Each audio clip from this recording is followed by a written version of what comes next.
और अब बात समझे.com में दुनिया की बढ़ती परेशानी की ओर, जहां समंदर का नीला पानी बारूद के धुएं और लाल आग की लपटों में तब्दील हो चुका है। एक तरफ मिडल ईस्ट में हॉर्मुज की खाड़ी और लाल सागर में मिसाइलों की गूंज खत्म नहीं हुई थी, तो दूसरी तरफ यूरोप के मुहाने पर बसे ब्लैक सी यानी कि काले सागर में एक नया महासंग्राम छिड़ गया। रशिया और यूक्रेन के बीच चल रही जंग अब सिर्फ जमीन और सरहदों तक सीमित नहीं रही, बल्कि इसने समंदर में तैरते उन व्यापारी जहाजों को निशाना बनाना शुरू कर दिया जो दुनिया का पेट भरते हैं और गाड़ियों का ईंधन पहुंचाते हैं। जब समंदर में तैरते व्यापारी जहाजों पर कामिकेज ड्रोन और लंबी दूरी की मिसाइलें बरसने लगे, तब बेकसूर नाविकों का खून पानी में बहने लगता है। तो चिंता तो होती ही है। तुर्की ने आखिरकार वो फैसला ले लिया जिसने पूरी दुनिया की आर्थिक सांसें थम सकती हैं। अंकारा ने अपनी ऐतिहासिक ताकतों का इस्तेमाल करते हुए ब्लैक सी में प्रवेश करने वाले व्यापारी जहाजों की आवाजाही पर कड़े प्रतिबंध और चेकिंग लगा दी है। डायनेल्स और बास्फोरस की संकरी जल संधियों के जहाजों के लंगर डाल दिए गए हैं। परमिट रोके जा रहे हैं और हर गुजरते पानी के जहाज की तलाशी ली जा रही है। लेकिन सवाल यही है दर्शकों कि आखिर तुर्की जैसा मजबूत देश अचानक इस तरीके से कड़े रुख क्यों अपना रहा है, क्यों मजबूर हुआ? क्या समंदर में कमर्शियल जहाजों पर हमले अंतर्राष्ट्रीय कानून का सीधा उल्लंघन नहीं है? और बात इसी को लेकर आज हम आपको देने वाले हैं जानकारी कि ब्लैक सी में क्या हो रहा है। ब्लैक सी में सुरक्षा हालात अचानक से इतने क्यों बिगड़ गए कि तुर्की के तटीय सुरक्षा महानिदेशालय ने डार्डनेल्स जल संधि से होकर गुजरने वाले कई व्यापारी जहाजों को परमिट देने से इनकार कर दिया या उनकी समीक्षा की प्रक्रिया को बहुत धीमा कर दिया है। ये फैसला मुख्य रूप से उन जहाजों को प्रभावित कर रहा है जो रूस के नोवोरोसिस्क बंदरगाह और यूक्रेन के विभिन्न पोर्ट्स की ओर बढ़ रहे हैं। नोवोरोसिस्क रूस का सबसे बड़ा तेल और अनाज निर्यात केंद्र माना जाता है। यहाँ हाल ही में एक टर्किश झंडे वाले और तुर्की के मालिकाना हक वाले व्यापारी जहाज पर आत्मघाती ड्रोन हमला हुआ, जिसमें 3 तुर्की नाविक गंभीर रूप से घायल हो गए और जहाज पर भीषण आग लग गई। तुर्की के विदेश मंत्रालय ने इस घटना का बेहद कड़ा रुख अपनाया है। अंकारा ने कहा कि व्यापारिक जहाजों और निर्दोष नागरिकों पर अटैक किसी भी कीमत पर बर्दाश्त नहीं किया जाएगा। अभी तक इस भीषण युद्ध में मिसाइलें सैन्य अड्डों और मोर्चों पर दागी जा रही थी, लेकिन अब रूस और यूक्रेन दोनों ही पक्षों को एक से दूसरे बंदरगाहों और तेल टर्मिनलों, अनाज के साइलों और पानी में तैरते मर्चेंट वेसल्स को निशाना बनाया जा रहा है। इस असुरक्षित माहौल में तुर्की ने अपने नागरिकों और जहाजों की सुरक्षा को सर्वोपरि रखते हुए ये बड़ा फैसला दर्शकों लिया है।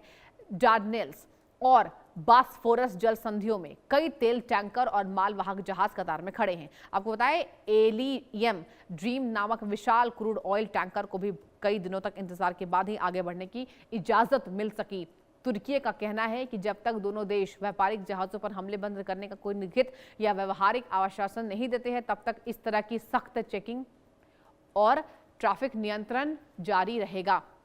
आपको बताएं कि जिस तरीके से ब्लैक सी और तुर्की की ताकत को चलिए समझते हैं। ब्लैक सी यानी कि काला सागर जियोपॉलिटिकल और आर्थिक दृष्टिकोण से दुनिया का सबसे संवेदनशील जलमार्ग है। यह समुद्र यूरोप और एशिया के चौराहे पर स्थित है और रशिया, यूक्रेन, तुर्की, बुल्गारिया, रोमानिया तथा जॉर्जिया जैसे 6 देशों की सीमाओं को छूता है। ये जल क्षेत्र दुनिया के अनाज का सबसे बड़ा कटोरा है और वैश्विक फूड ऑयल और रिफाइंड पेट्रोलियम सप्लाई का मुख्य केंद्र है। अगर ब्लैक सी में जहाजों की आवाजाही बढ़ सकती है, रुकती है, तो पूरी दुनिया में गेहूं, सनफ्लावर ऑयल और पेट्रोल डीजल के दाम आसमान छूने लगते हैं। ये है इतना महत्वपूर्ण। अब देखिए, सवाल दर्शकों ये उठना लाजमी है कि यहाँ तुर्की इतना ताकतवर क्यों है। चलिए इसको जानते हैं कि यहाँ तुर्की इतना ज़्यादा ताकतवर क्यों है और किस तरीके से ये जो एक फैसला है ये बड़ी ताकत को दर्शाता है। इसका सीधा जवाब है भूगोल। प्राकृतिक रूप से ब्लैक सी एक बंद समंदर की तरह है जिसका भूमध्य सागर यानी कि मेडिटेरेनियन सी से संपर्क केवल 2 बेहद संकरे जलमार्गों के जरिए होता है। पहला डार्डनेल्स जल संधि और दूसरा बास्फोरस जल संधि। ये 2 जल संधि हैं। इन दोनों जल संधियों के दोनों किनारों पर तुर्की की संप्रभु जमीन स्थित है और इस्तांबुल जैसा ऐतिहासिक शहर बास्फोरस के दोनों ओर बसा हुआ है।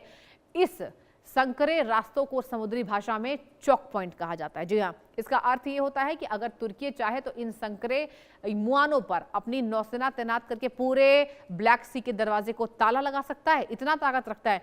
तुर्की के बिना किसी भी देश का व्यापारी या सैन्य जहाज ब्लैक सी के अंदर प्रवेश नहीं कर सकता और न ही बाहर निकल सकता है। यही भौगोलिक स्थिति तुर्की को इस पूरे इलाके का निर्विरोध गेट कीपर या द्वारपाल बनाती है, जिसके हुक्म के बिना एक भी समुद्री पत्ता नहीं हिल सकता है। और यही ताकत फिलहाल ब्लैक सी को लेकर तुर्की की सामने आ रही है। अब चलिए जानते हैं कि तुर्की की समुद्री ताकत का कानूनी आधार कब हुआ।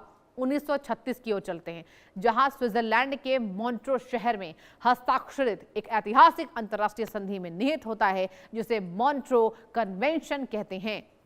इस संधि ने तुर्कियों को टर्किश स्ट्रेटस यानी कि डार्डनेल्स और बास्फोरस जल संधियों पर पूर्ण नियंत्रण और सैन्यकरण का कानूनी अधिकार दिया था। मॉन्ट्रो कन्वेंशन की सबसे बड़ी खासियत यह है कि यह शांति काल और युद्ध काल में जहाजों की आवाजाही के लिए स्पष्ट और कठोर नियम तय करता है। शांति काल में यह समझौता सभी देशों के मर्चेंट वेसल्स यानी कि व्यापारिक जहाजों को बिना किसी रुकावट के गुजरने की पूरी आजादी देता है, लेकिन जब बात युद्धपोतों यानी कि वॉरशिप्स की जाती है तो गैर ब्लैक सी देशों पर सख्त पाबंदियां लागू हो जाती है।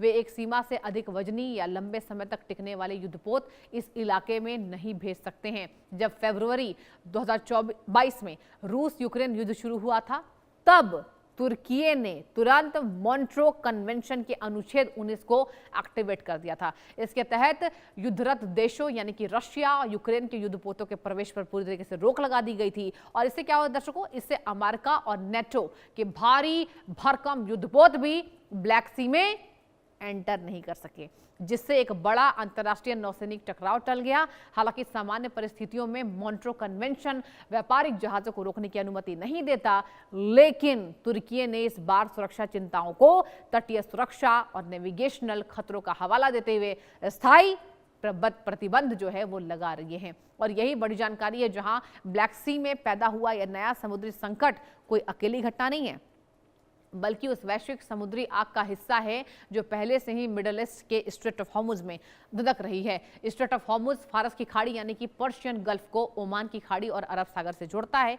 ये दुनिया का सबसे महत्वपूर्ण तेल चौक पॉइंट है दर्शकों, और यही वजह लड़ाई थमती नजर नहीं आ रही है, जहां से दुनिया के कुल क्रूड ऑयल निर्यात का 20% हिस्सा हर दिन गुजरता है।